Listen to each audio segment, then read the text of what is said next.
The time a woman discovered her town was built on poison. This is Lois Gibbs, and in the late 1970s, she's a young mother living in Niagara Falls, New York, and her son goes to school just down the block.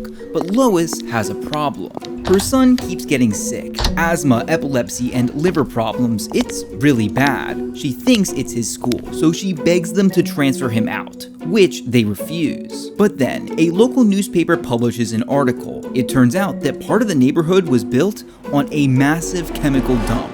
See, back in the 1940s, a company called Hooker Chemical started burying more than 20,000 tons of toxic waste into an abandoned canal, called Love Canal, yeah, really, in steel drums covered with clay. Later, the land was sold off, with, to be fair, a warning about the waste, but the school was built right on top of it. So, by the 1970s, this stuff was seeping out of the ground. The clay had broken from heavy rain and construction, and the barrels themselves weren't designed to last for decades, so they corroded. And the locals could report like this sickly sweet smell, like cleaning fluid, and it would even bubble up into thick pools of black sludge. But officials argued that the link between the dump and the neighborhood's health issues were inconclusive. They downplayed the issue. But Lois didn't buy it. She goes door to door, collecting health surveys from neighbors, and what she finds is horrifying. Birth defects, miscarriages, and all kinds of diseases. It's still really bad. So she presses officials to do something, but again, they just dismiss her.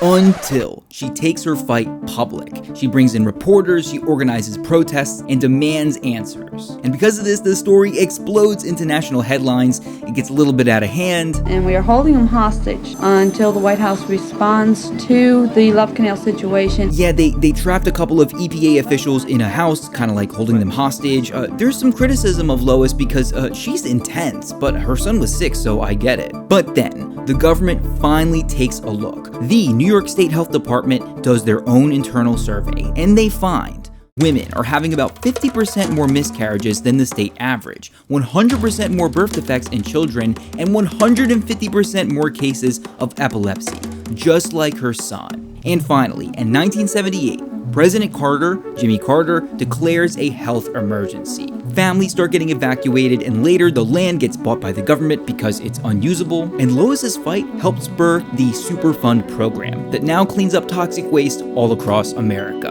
Good mom.